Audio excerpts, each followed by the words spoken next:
माता महाकाली माता दुर्गा के विभिन्न रूपों में से एक प्रमुख रूप मानी जाती है। यह सुंदर रूप वाली भगवती दुर्गा का काला और भयानक रूप है, जिसकी उत्पत्ति राक्षसों का वध करने के लिए ही हुई थी। माता महाकाली की उत्पत्ति काल अथवा समी से हुई है, जो सबको अपना ग्रास बना लेता है। काली का अर्थ है समी और काल। काल तो सभी को अपने में निगल जाता है। माता काली है भयानक अंधकार और शमशान की देवी। वेदों के अनुसार समी ही आत्मा है और आत्मा ही समी है।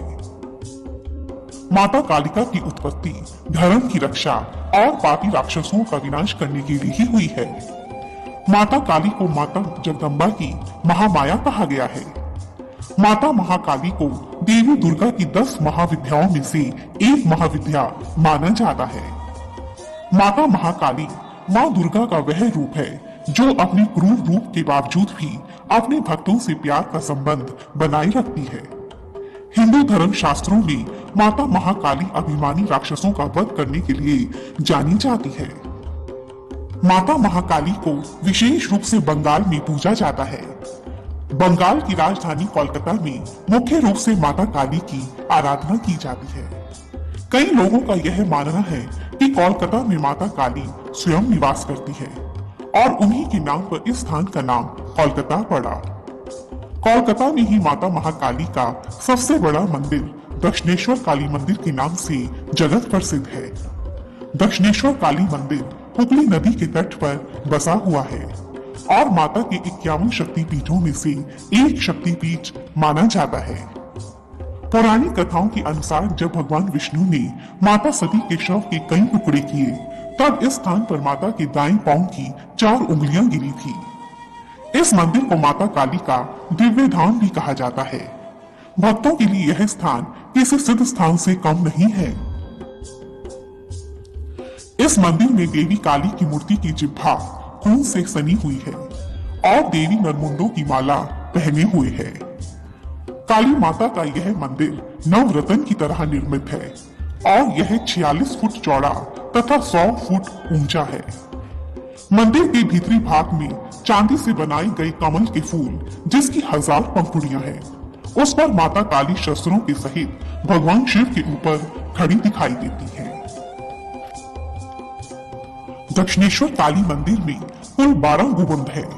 इस विशाल मंदिर के चारों ओर भगवान शिव के 12 मंदिर स्थापित किए गए हैं। माता काली का यह विशाल मंदिर इमारत के रूप में एक चबूतरे पर स्थित है। इसमें सीढ़ियों के माध्यम से प्रवेश किया जा सकता है। दक्षिण की ओर स्थित यह मंदिर 3 मंजिला है।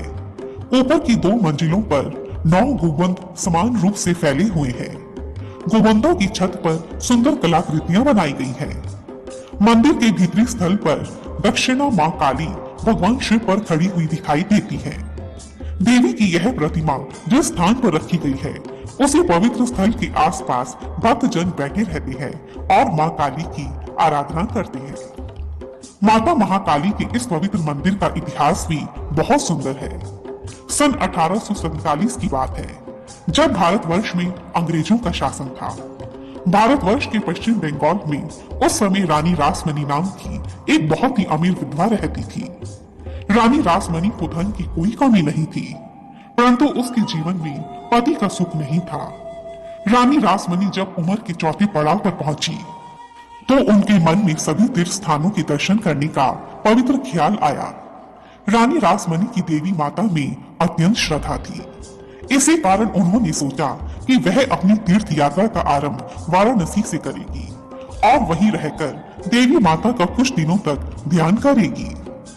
उन दिनों सन 1847 में कोलकाता से वाराणसी जाने के लिए कोई रेलवे सुविधा उपलब्ध नहीं थी, तो कोलकाता से वाराणसी जाने के लिए लोग नाव से ही आया जाया करते थे। जैसा कि आप सब जानते हैं कि दोनों ही शहरों से गंगा नदी गुजरती है, इसी कारण लोग गंगा के मार्ग से ही वाराणसी जाते थे। रानी रासमणी ने भी गंगा नदी के मार्ग से ही वाराणसी जाने की सोची और उनका काफिला वाराणसी जाने के लिए तैयार हो गया। लेकिन जाने के ठीक एक रात पहले रानी रासमणी के साथ एक अजीब घटना घटित हुई।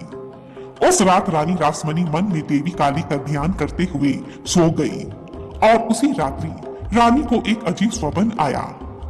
माता महाकाली रानी के स्वप्न में आई और उनसे कहा, हे रानी, तुझे वाराणसी जाने की कोई आवश्यकता नहीं। तुम गंगा नदी के किनारे मेरी प्रतिमा को स्थापित करो और मेरे एक सुंदर मंदिर का निर्माण करवाओ। मैं उस मंदिर की प्रतिमा में स्वयं प्रकट होंगी और श्रद्धालुओं की पूजा को स्वीकार करूंगी। यह स्वप्न देखकर रानी की आंख खुल गई। इस स्वप्न पर पूरा विश्वास कर रानी ने अगले ही दिन अपनी वाराणसी की यात्रा स्थगित कर दी। अब रानी की आज्ञा पाकर उसके सेवकों ने गंगा नदी के किनारे माता काली के मंदिर के लिए उचित स्थान खोजना आरंभ कर दिया। कहा जाता है कि जब रानी रासमणी गंगा नदी के इस घाट पर उचित स्थान की तलाश करते हुए पहुंची तो उनके हृदय से यह आवाज आई कि हाँ, इसी जगह पर एक मंदिर का निर्माण होना चाहिए और यही वह जगह है जहां माता काली की प्रतिमा स्थापित होनी चाहिए।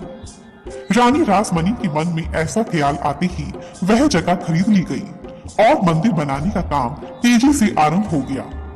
यह बात सन 1847 की है और माता काली का सुंदर मंदिर बनकर तैयार हुआ सन 1855 में, अर्थात पूरे 8 वर्षों में। कहा जाता है कि जब यह मंदिर तैयार हुआ तो समाज के कुछ रूढ़िवादी लोगों को यह मंदिर पसंद नहीं आया। वे यह सवाल रखने लगे कि जो महिला उच्च कुल से नहीं है, उसके धन से बने हुए इस मंदिर में कोई कैसे पूजा कर सकता है। परिणाम स्वरूप कोई भी पुजारी उस मंदिर में पूजा करने के लिए तैयार नहीं हुआ।